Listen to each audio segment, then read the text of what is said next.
İnternet alemi neredeyse son 1-1,5 aydır bu sinematik oluşumla bir kargaşa halinde. Barbie mi, Oppenheimer mı? Bu yaz birçok proje vizyona girdi ama hepsine gidemiyorum. Malum yani platformlara gelmesini bekleyeceğiz. Videoyu da biraz geç yayınlıyorum çünkü insanların izlemesini bekledim. Bu spoilerlı bir inceleme olacak. Ben bir incelemenin spoilersız olabileceğini düşünmüyorum. Spoiler kavramına da çok inanmıyorum zaten ama neyse, takanlar var.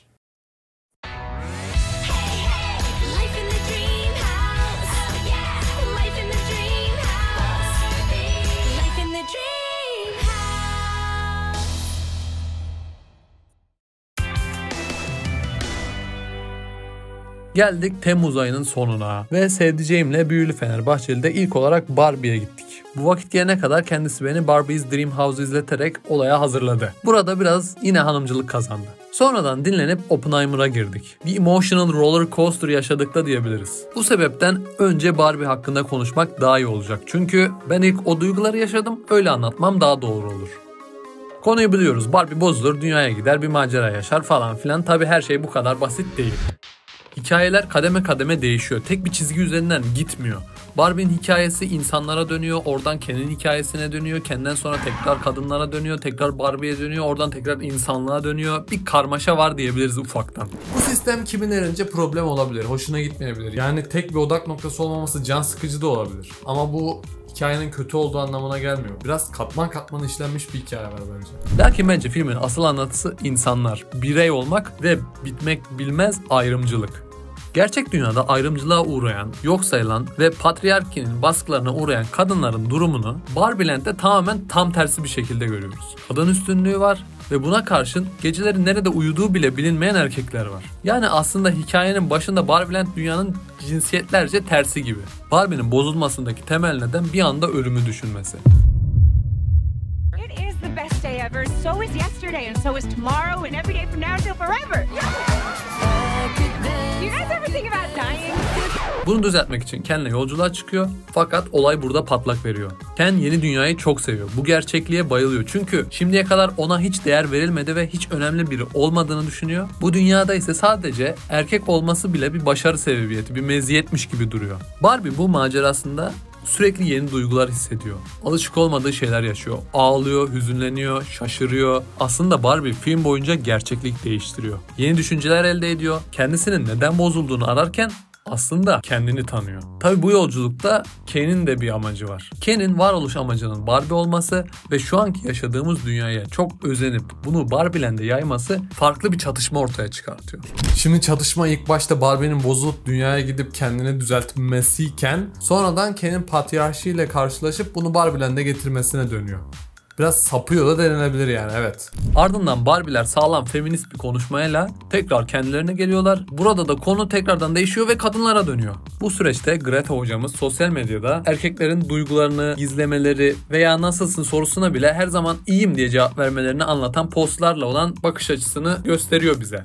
Ken üzgün, bunu gizliyor mesela. Tepkileri aşırıya kaçıyor. Kıyafetleri evin dışına fırlatma gibi ikonik bir sahne var mesela. Ve biz bu sahneleri geçmiş dönemlerde hep kadın karakterler üstünde görüyoruz. Filmse bunu Ken üstünden bize gösteriyor.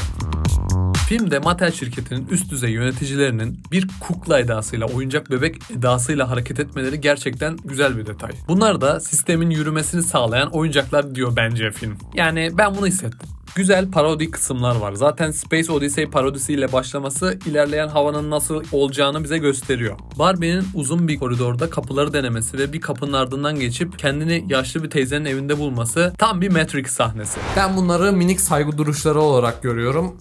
Temelde de Truman Show'a ufaktan bir saygı duruşu var. Tabii benim nacizane düşüncem, yani öyle gördüm sadece. Sanat dört dörtlük. Zaten Barbie dünyada pembe boya kıtlığı yaptığı haberleri her yerde dolanıyordu.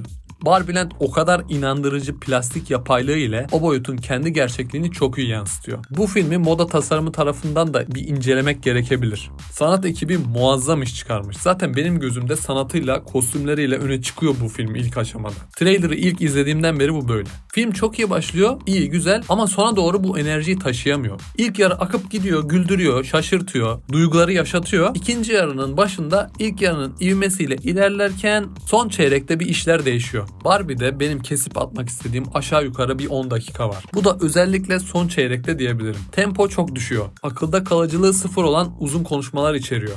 Şimdi burada kurgucunun yaptığı işe laf etmiyorum. Kurgucuda bir kabahat yok burada hocam. Bakın bu tamamen yapımcının olayı anlamayıp oraya böyle bir şeyler atalım.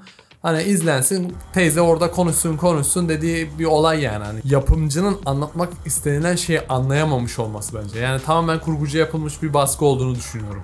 Tabi bu kısmı az biraz kessek bitsek filmin süresini büyük etkiler. Bu sebepten belki de senaryoda bir ayar yapılmalıydı. Diyaloglar gerçekten çok sıkıntılı. Hiçbiri aklımda kalmadı o sahnelerin. Margot Robbie ve Ryan Gosling'in oyunları çok iyiydi. Oyuncu kadrosu da genel olarak zaten sağlam. Sex Education dizisinin kadrosunun çoğu bu kasta mevcutmuş zaten. Gosling'in Oscar almasını isteyen kimi kesimler var bu filmle. Elbet aksini istemem, alsın tabii ama daha çok vakit var. Daha senenin yarısındayız ki şimdiden bile karşısında Cillian Murphy var. O kısım biraz zorlu. Bence Barbie tamamen ayrımcılık karşıtı bir filmdi. Ve özünde insan olmaya, insanın kendisini bulmaya odaklanmış bir film. Yani şey de olabilir, bilmiyorum, belki ben çok düşünmüş, üstüne fikir yormuş da olabilirim. Ama önemli değil. Sonuçta eğlendim ve beni düşünmeye de itti. Bu önemli bir şey bence. Evet, film çok dolandı, çok gezdi, oraya saptı, buraya saptı ama sonunu buldu ve bence de iyi buldu yani. Bilmiyorum, belki kasten yapıldı, belki yanlışlıkla çıktı ama çıktı ve iyi de çıktı. Evet, şimdilik benden bu kadar hocam. Beğendiyseniz like'a basabilirsiniz. Beğenmediyseniz dislike atabilirsiniz. Fikirleriniz, düşünceleriniz varsa yorumlara yazabilirsiniz. Birlikte tartışalım. Part 2 Oppenheimer geliyor. Görüşmek üzere.